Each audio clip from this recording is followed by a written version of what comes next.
گویا کہ 2 مہینے پہلے سے رمضان المبارک کی تیاری شروع کروا دی۔ نبی کریم صلی اللہ علیہ وسلم نے صحابہ کرام سے ارشاد فرمایا ماذا یستقبلکم وتستقبلون، کہ کون سی چیز تمہارا استقبال کرنے والی ہے اور تم کس چیز کا سامنا کرنے لگے۔ رمضان المبارک کی پہلی رات ہر اہل قبلہ یعنی ہر کلمہ گو مسلمان کی مغفرت اللہ جل جلالہ فرما دیتے ہیں۔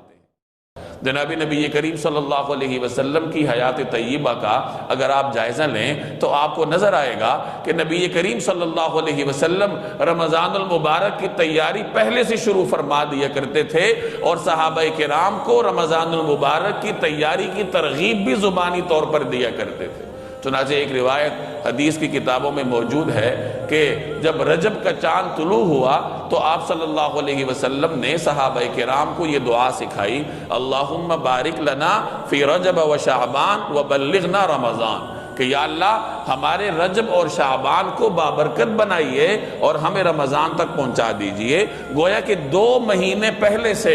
رمضان المبارک کی تیاری شروع کروا دی کہ جب یہ دعا ہوتی رہے گی اور رمضان تک بابرکت طریقے سے پہنچنے کی دعا ایک مومن 2 مہینے پہلے سے کرے گا تو لاشعوری طور پر اس کے دل و دماغ میں رمضان کی اہمیت بیٹھتی جائے گی۔ اسی طریقے سے ایک اور روایت کا مفہوم ہے کہ ایک موقع پر نبی کریم صلی اللہ علیہ وسلم نے صحابہ کرام سے ارشاد فرمایا ماذا یستقبلکم وتستقبلون، کہ کون سی چیز تمہارا استقبال کرنے والی ہے اور تم کس چیز کا سامنا کرنے لگے۔ جب انتہائی تاکید کے ساتھ اہتمام کے ساتھ نبی کریم صلی اللہ علیہ وسلم نے یہ جملہ ارشاد فرمایا تو حضرت عمر رضی اللہ تعالی عنہ بول پڑے کہ یا رسول اللہ، کیا وحی نازل ہونے والی ہے یا کسی دشمن کا حملہ ہونے والا ہے؟ یعنی ہم کسی بڑی چیز کا سامنا کرنے والے ہیں اور ایک بڑی چیز ہمارا سامنا کرنے والی ہے، تو وہ بڑی چیز کیا ہے؟ کیا اللہ کا کلام ہے؟ کیونکہ اللہ کے کلام کو روحانی طور پر سب سے برتری حاصل ہے،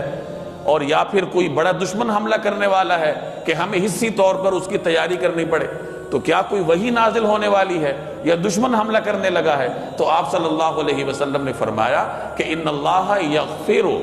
کہ اللہ تبارک و تعالی مغفرت فرماتا ہے فی اول لیلۃ من شہر رمضان لکل اہل القبلہ، رمضان المبارک کی پہلی رات ہر اہل قبلہ یعنی ہر کلمہ گو مسلمان کی مغفرت اللہ جل جلالہ فرما دیتے ہیں۔ گویا کہ ایک ایسا مبارک مہینہ تمہاری طرف متوجہ ہے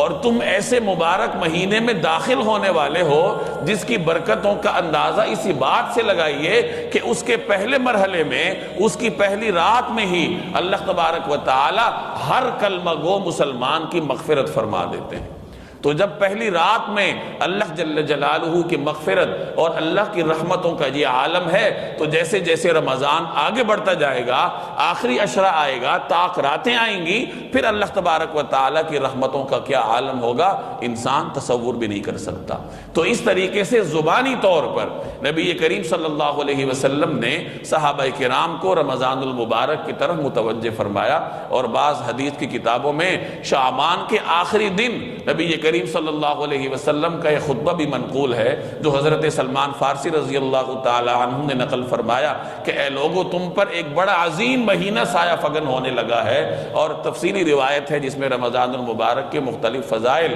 آپ صلی اللہ علیہ وسلم نے صحابہ کے سامنے بیان فرمائے۔ تو یہ ہمیں حضور علیہ السلام کی سیرت میں رمضان المبارک کی تیاری کا زبانی عنصر ملے گا کہ زبانی طور پر آپ صلی اللہ علیہ وسلم نے صحابہ کرام کو رمضان المبارک کی تیاری کی طرف متوجہ فرمایا۔